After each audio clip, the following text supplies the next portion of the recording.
আমি ডক্টর ওমর ফারুক। আমার যারা ইউটিউব চ্যানেলের সাথে যুক্ত আছেন আমার বন্ধুরা, তাদেরকে একটা গুরুত্বপূর্ণ কেস দেখানোর জন্য এই ভিডিওটা আমি নিচ্ছি। দেখুন, এই ফাতেমা বয়স হলো 20। তার চেহারাটা আমি অন ক্যামেরাতে নিব না, জাস্ট সে যে এখানে প্রেজেন্ট আছে সেটাই আমি দেখাচ্ছি। তো মেয়েটির হাইট হলো 5 ফুট 3.5, ওয়েট হলো 56 কেজি, প্রেশার হলো 100/80। তাহলে পাতলা না, মানে টল সিলিন্ডার, খুবই ন্যারো চেস্ট। ওর অভিযোগ হলো হেমিপ্লেজিয়া। এটা এক ধরনের মানে স্ট্রোকের মতোই, মস্তিষ্ক থেকে রক্তক্ষরণের একটা লক্ষণ হয়েই যায়। এই মেয়েরও ঠিক সেম। কি হলো, ওর বাম পাশে মানে মাথা, বাম হাত, বাম পা, মানে লেফট সাইড, কমপ্লিট বডির লেফট সাইড কারেন্টের মতো শর্ট করে টান দেয়। হঠাৎ করে তাকে বড় ধরনের একটা ঝুঁকির দিকে নিয়ে যায়। তো এই মেয়ের 2023 থেকে এই ধরনের চলছে। আমি মাঝখান দিয়ে সে ভালো ছিল, মাঝখান দিয়ে প্রথম থেকে, হ্যাঁ, আর 26-এর মাঝখান থেকে আপনি শুরু, মাঝখান দিয়ে 25 পুরাই ভালো। আচ্ছা, আপনি তো মা, আপনি তার ক্যামেরাতে আসতে সমস্যা না। তাহলে কি হলো একটু বলেন তো। ধরেন 24 সালের প্রথম জানুয়ারি থেকে শুরু, ধরেন জানুয়ারির লাস্ট থেকে শুরু, 5-7 দিন ছিল টানা। এর মধ্যে বিভিন্ন স্বাভাবিক চিকিৎসা এবং কি থেকে ভালো হয়েছিল আলহামদুলিল্লাহ। এরপর থেকে সে ফুল ভালো। তারপরে 25 সাল পুরাই গিয়েছিল। 26 সালের এখন জুলাইয়ের 28 তারিখ বা 29 তারিখ থেকে শুরু হয়েছিল।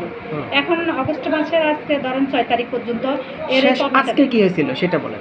আজকে ঠিক অনুভূতি এরকম, ঘুমের ঘরে ফুট করে এরকম মানে চোখ থেকে এরকম একটা হয়ে আসছিল। পরে আসে, আমি এরকম জড়ায় ধরে রাখছি, হাত ধরে রাখছি, ছাড়ি দেন বলে আমাকে যেন মারি ফেলবে এরকম একটা অবস্থা। তাহলে হেমিপ্লেজিয়া, ঠিক আছে, মেডিকেলের ভাষায় হেমিপ্লেজিয়া।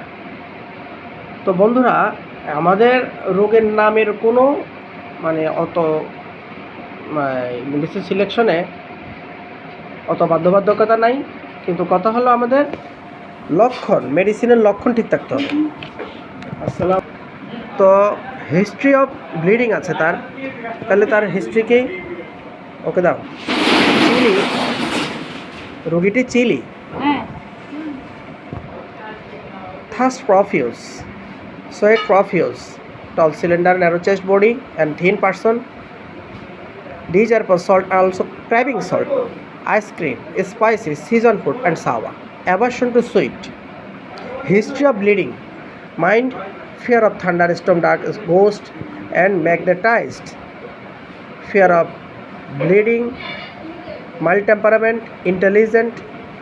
এই যে পিকচারটা complete. Going favour of phosphorus, এখানে আমি বেলেডোনা ওষুধটা দিতে পারি, বিকজ হঠাৎ করে রোগটা আসে, ঠিক না? হঠাৎ করে এসে কিন্তু বেশিক্ষণ থাকে না, আবার চলে যায়। 5-6 সেকেন্ড, মিনিট না, 5-6 সেকেন্ড এরকম হয়, আবার স্বাভাবিক হয়ে যায়। 5 সেকেন্ডও থাকে না, 2-3-4 এরকম, বেশি যদি থাকে মনে 5-এর উপরে যায় না। এরপরে কি হয়? চলে যায়। আচ্ছা, এরপরে যে আবার কিছুক্ষণ পরে বা 10-15 মিনিট পরে আবার এরকম আসে, ব্যাপারটা এরকম না। তাহলে 6 ঘন্টা, 5 ঘন্টা বা 4 ঘন্টা এরকম দ্রুত সময় আবার এরকম হঠাৎ করে আসে। তাহলে বেলেডোনারও একটা মানে একেবারে অ্যাকিউট সিমটম আছে। তো যেহেতু রোগটা ক্রনিক, তাই আমি ফসফরাসটা সিলেক্ট করলাম। এর মধ্যে আর ফসফরাসের অনেকগুলো প্যাটার্ন, মানে প্যাটার্নটা ফসফরাসের সাথে মিলে যায়। কী কারণে? মেয়েটির চিলি পেশেন্ট, ঘাম বেশি, পিপাসা বেশি, ও লবণ খেতে ভারী ভালোবাসে, আইসক্রিম বা ঠান্ডা জাতীয় খাবার, ঠান্ডা জাতীয় জিনিস ভালোবাসে, কিন্তু ঠান্ডা বাতাস, ঠান্ডা জায়গা তার সহ্য হয় না। এরপরে মিষ্টি, ওগুলা ভালোবাসে না, খুবই কম। এরপরে হলো তার ছোটোকালে ক্লাস 4-এ থাকতে মানে নাক দিয়ে ব্লিডিং হওয়ার একটা হিস্ট্রি আছে। তো জেনারেল সিমটম মোটামুটি মিলে গেল। মাইল্ড সিমটমটা ফিয়ার অফ থান্ডার স্টোন এবং ম্যাগনেটাইজড, আমাকে আমার ব্রেনে স্ট্রাইক করলো এই সিমটমটা খুবই ভালো এবং অ্যাকুরেট সিমটম। তাহলে ফসফরাস 200 উইথ PTRS দেখাবো। আমি 10 দিনের ওষুধ দিচ্ছি, এই মেয়ের কী অবস্থা হয় ফলো আপ করে দেখাবো।